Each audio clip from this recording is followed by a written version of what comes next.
kulanti wacan wanaagsan saaxiibayaal waxaa kusoo dhawaataan barnaamijkii kulan wareedka raadiyo magan waxaan toddobaadkan idinka imaanaya xarunta caasimadda ee Muqdisho. Qodobada aynu ku hayno barnaamijka kulan wareedka waxaa qayb ka ah gudoomiyaha baarlamaanka federaalka Soomaaliya oo ka hadlay xeerka muranka badan dhaliyay oo ku saabsan jinsiga, madaxweynaha Puntland oo ka hadlay weerarkii dhawaan ka dhacay hotel Villa Raisa oo u dhow aaga madaxtooyada, ciidamada dowladda oo gacanta ku dhigay nin dil ka geystay degmada Balcad, maamulka degmada Warshiiq oo si kulul uga hadlay dad lagu laayay deegaankaas kuwaas oo lagu dilay aana qabin, iyo bangiga adduunka oo war ka soo saaray kobaca miisaaniyadda Soomaaliya. waa hagaag aan u tallaabna barnaamijkeena waxaa soo qabanaynaa dhankii qodobada ama qasheen faahfaahintooda. gudoomiyaha golaha shacabka Soomaaliya mudane Sheekh Aadan Maxamed Nuur Aadan Madoobe ayaa markii ugu horeysay si faahfaahsan uga hadlay doodii ka dhalatay xeerka jinsiga ay hore u diideen baarlamaankii. gudoomiyaha Sheekh Aadan Madoobe ayaa jawaab adag ka bixiyay halahaynta ka dhalatay xeerka maalimihii u dambeeyay qabsaday baraha bulshada ee internetka. sidoo kale waxa uu sheegay inay si dhow la socdeen walaaca culimada Soomaaliyeed oo siyaabo kala duwan uga hadlay xeerka oo la sheegay inuu ka hor imaanayo diinteena. sidoo kale gudoomiyaha golaha shacabka oo ka hadlay kulanka wadajirka ee xildhibaanada golaha shacabka ayaa soo saaray go'aan ka dhana xeerka jinsiga, wuxuuna tilmaamay in baarlamaanka Soomaaliya aan la horkeeni doonin wax ka hor imaanaya diinteena Islaamka. xildhibaanada sharafta leh maanta labada aqal waa fadhinaa, mid baan idin cadeynaya oo idin ballan qaadaya waxa diinta Islaamka waafaqsanayn dastuurkeena iyo shuruucda dalka aan waafaqsanayn inta aan qabano ma idin horkeeni doono, ayuu yiri mar kale. Sheekh Aadan Madoobe ayaa sidoo kale fariin u diray shacabka Soomaaliyeed oo ugu baaqay inay muujiyaan deganaan isla markaana aysan shaki gelin wararka la baahiyay. dood la xiriirtay xeerka jinsiga ee toddobaadkan cirka isku shareertay kadib markii gudoomiyaha ku-xigeenka koowaad ee golaha shacabka Sacdiye Yaasiin ay wacd ku martay in la meel mari doono sharcigan ama ay iskaga tagi doonaan magaalada Muqdisho.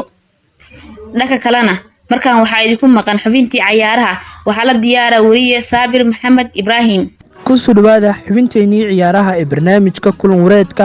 Ronaldo ayaa xagaagii saxiixiisii lala xiriirinayay kooxo lagu xusi karo Bayern Munich, Napoli, Chelsea walow aysan midkoodii wax dalaba ay geenin, balse haatan ay u muuqdaan kuwo qaboojiyay xiisahoodii. dhawaanahani ayaa ahayd markii ay wareysi uu siiyey Piers Morgan oo ah saxafi sare oo u sababay inay wadajir Reed Devils ula kansasho heshiiska uu kula jiro xagaaga dambe ee ku eka. haatana siduu uu sheegayo wargeyska reer Spain ee Marca, Cristiano ayaa aad u dhow in uu heshiis 2 sano oo u saxiixo kooxda reer Saudi Arabia ee Al Nassr. warbixinta ayaa sheegaysa in Ronaldo muddadaas ku qaadan doonto 200 milyan oo euro ah isku geynta mushaarkiisii iyo heshiis xayeysiin ah. dhinaca kale tababaraha xulka Argentina Lionel Scaloni ayaa war ku sheegay inuu marka la go'aan muran badan ka dhali kara qaatay goor kulankii guul ama geerida ah ee caawa dalkiisu la balansan yahay dhigiisii Poland. Argentina ayaa guul gaadhi xitaa booskii koowaad ee Group C kaga bixi karta, balse barbardhac ama guul daro ay halis weyn ku ah rajadii wareega 16 koobka adduunka. Argentina ayaa kulankoodii koowaad ee groupka guuldaro lama filaana kala kulantay Saudi Arabia oo ka jibiyay rikoorkoodii guuldaro la'aan 36 kulan kadib markii 2-1 ay ku adkaadeen. intaas kadib xulka reer South America ayaa kulan xoogan la dheeshay Mexico oo ugu dambeyntii 2-0 ku jiideen kadib goolal ka yimaadeen Lionel Messi iyo Enzo Fernandez. ugu dambeyntii goolhayaha xulka Belgium Thibaut Courtois ayaa ka hadlay qalalaasaha ka dhex taagan qolka libiska xulkiisii oo banaanka u soo baxay isla markaana saxaafadda gaadhay kadib guuldaradii Morocco ka soo gaadhay dhawaan. Belgium ayaa qalalaase ku dhex jirta iyadoo guuldaro Morocco uu ku soo gaadhay ay u dheer yihiin hadal ay qaar ka mid ah xadigaha waaweyn ee xulkaasi saxaafadda u mariyeen. George Fensom iyo Eden Hazard ayaa dhammaantoodii shalay saxaafadda la hadlay iyagoo beeniyey inay isku dhaceen, balse ay qaateen kulan ay ka hadlayeen dhibkoodii garoonka dhexdiisa. xubinteennii ciyaaraha way ka intaa, anigoo Saabir ayaa idin waramayay ay idinku celiyay barnaamijka kulan wareedka iyo qeybaha ka dhiman. aanu soo laabto dhankii qodobada. madaxweynaha Puntland oo ka hadlay weerarkii dhawaan ka dhacay hotel Villa Raisa oo u dhow aaga madaxtooyada, Cabdikaafi Maxamed ayaa sii dhameystiraya. madaxweynaha Puntland Saciid Cabdullaahi Deni oo dib ugu soo laabtay magaalada Garowe ayaa ka hadlay qaraxii iyo weeraradii dhawaan ka dhacay hoteelka Villa Reis ee magaalada Muqdisho. Saciid Deni ayaa ugu horreynba u diray tacsi dadkii ku dhintay weerarkaas, isagoo sheegay in gumaadka Al-Shabaab ay ku hayaan dadkeena inaynan ka niyad jabin reer Muqdisho iyo guud ahaanba Soomaalida. Soomaaliya 30 sano ayay dhibaato kala duwan ku soo jirtay, waxaana Ilaahay mahadiisa in dadka Soomaaliyeed ay ka niyad jabin horumarkooda iyo howlahooda, ayuu yiri Saciid Deni. Sidoo kale madaxweynaha maamulka Puntland ayaa sheegay in adkeysiga Soomaalidu uu suurtageliyay in la yagleelo dowladda federaalka si uu dalku xaaladan uga baxo. Waxaan rajaynaynaa in xaalad kasta oo jirta inaan si wada jir ah uga wada baxno inagoo adkeysiga muujinayna, ayuu yiri Saciid Deni. Hadalkiisu sii raaciyay xilli uu maanta dib ugu soo laabtay magaalada Garowe. Madaxweynaha ayaa maalmihii lasoo dhaafay safarro ku maray dalal badan oo Afrika ka tirsan. Qaraxa uu ka hadlayay Saciid Deni ayaa ka dhacay gudaha kooxdan daabka laga ilaaliyo madaxtooyada Soomaaliya. Ugu yaraan 6 nin oo shabaab ayaa la xaqiijiyay inay fuliyeen weerarkaas oo lagu dilay ku dhawaad 10 qof, halka lagu badbaadiyay 60 qof oo kale. ciidamada dowladda oo gacanta ku dhigay nin dil ka geystay degmada Balcad, sida uu ku dhameystiray Wariye Axmed Xasan Guure. ciidamada ammaanka ee gobolka degmada Balcad ayaa maanta gacanta ku soo dhigay askari si bareer u toogtay darawal gaari, sida uu sheegay gudoomiyaha degmadaasi. Gudoomiyaha degmada Balcad Qaasim Cali Nuur oo la hadlay idaacadda dowladda Radio Muqdisho ayaa sheegay in la soo qabtay askarigii darawalka dilay. sidoo kale gudoomiyaha ayaa sheegay in kiiskan degdeg lagu gudbiyay maxkamadda ciidamada si cadaalad loo wargeeyay, waxaana askarigii dilka geystay lagu soo xiray xarunta dambe baarista booliska ee CID-da. darawalka la dilay ayaa lagu magacaabi jiray Saalax Cabdulle. xilliga la dilay waxa uu gaari hoomiyay isagoo ka baxay magaalada Muqdisho kuna wajahnaa deegaanka Caadli ee gobolka Shabeellada Dhexe.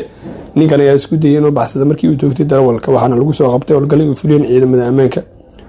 isagoo ka tirsan ayaa aad lagu baahiyay baraha bulshada, waxaana lagu wadaa in maalmaha soo socda la soo taagay maxkamadda ciidamada.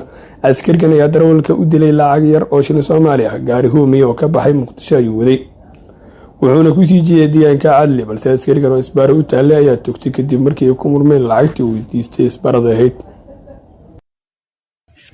dhanka kale waxaan soo qabanaynaa xubintii xog sheeko, isla anigoon sadexa ayaan idiin waramaya.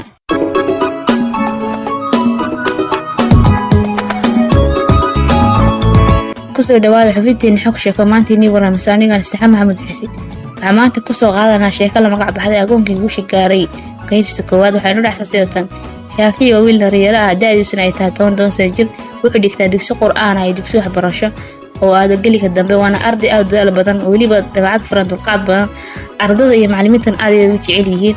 qoyska Shaafici waa kuwa aad u liita dhanka nolosha oo waa sabool danyar ah oo aan lahayn xoolo hanti ah, waana kuwa ay Soomaalidu u taqaano dabaqada hoose. Oday Muuse waa aabaha guriga, waa mas'uulka kaliya xilka saaran yahay inuu reerkiisa u soo shaqeeyo una keeno waxa uu quutaan, waana marqaal ku shaqeysta xooggiisa iyo dhididkiisa xalaasha ah. wuxuu leeyahay gaari gacan oo ku xamaasho, wuxuuna dhigtaa halka istaanka basaska yimaadaan oo waxa uu dadka adeega soo doontaan u geeyaa alaabtooda guryahooda. subax ay guriga ka soo kalaa, wuxuuna ku laataa galabkii. dhowr jeer ayaa Shaafici laga soo eriyay iskuulka sabab la xiriira lacagta iskuulka uu kan bixin awgeed. maalmo ayuu guriga iska joogi jiray, markii uu helo lacagta iskuulka ay dib ugu laaban jiray. wuu ogaa Shaafici nolosha uu ku nool yahay inay aad u liidato, balse waxaa ku goonayd inuu wax barto si waalidkii walaalihii yar wax u taro. nolosha bini'aadamka ayaa iska ah mid iska wareegta ah. Soomaalidu waxay ku maamahdaa adduun halkaas labadiisa gelin, taasoo macnaheedu yahay inaysan jirin adduunka wax toosan. maalin kasta waxaa dilaaca waa cusub oo hor leh. saacadu waa 10kii barqabno, waxaa loo wada dareeray howlo maalmeedkii maalinta. ardaydu waxay u dareereen iskuuladoodii si ay waxbarashadooda u soo qaataan. si lama filaan ayaa waxaa u bilowday dagaal u dhexeeya 2 maleeshiyood, waana inta badan ka dhaco dalal aan lahayn dowlad dhexe. dagaalkii markuu bilowday ayaa waxaa xabadihii la isku adeegsanayay waxaa ku dhaawacmay Oday Muuse halkaas ayuu ku geeriyooday odaygii reerka. guriga Shaafici waxaa taalay geerida aabihiis, waa mooga aan xog ka hayn, waxna ka ogeyn waxa gadaashiisa ka dhacayo oo iskuulkiisa iyo waxbarashadiisa ayuu iska watay maadaama uu ku maqnaa iskoolka. waa nasiib xumo iyo aanyaandaro in hooyo ay asay loo saaro. maxaa ubad badan aabba la'aan la dhigay oo agoon laga dhigay? maxaa naf bini'aadam si fudud lagu dilay? Shaafici waxa uu bariyay waa cusub oo murugo leh, kuna qasabtay inuu iskaga haro waxbarashadii oo dhan. iskoolkii ilaa dugsigii wuu ka haray, wuxuu u tafaxaytay inuu shaqaysto oo helo si uu qoyskiisa u caawiyo hooyadiis.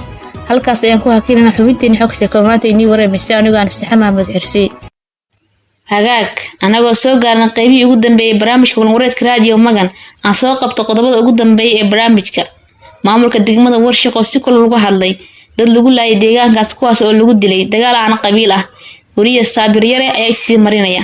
maamulka degmada Warshiq ayaa si kulul uga hadlay weerarka lagu laayay dad isku qoys ahaa kaasi oo maleeshiyaad hubaysan ka geystay duleedka degmada Warshiq oo dhaca dhanka xeebta ee gobolkaasi. gudoomiyaasha golaha deegaanka degmada Warshiq Xasan Xaaji Darafe ayaa ugu horeyntii sheegay in ay ka maamul ahaan ay aad ugu xun yihiin falkaasi, wuxuuna uu sheegay in ay wadaan baritaan la xiriira dadka ka dambeeyay dilkaasi. dadka la dilay waa dad shacab ah oo degan deegaanka Xalule. waqtiga ay wax dhaceen waxa yahay abaaro 9kii habeenimo. dadyowga waxaas geystay waxa loo soo wadaagi doonaa markii ay soo dhamaadaan baritaanka.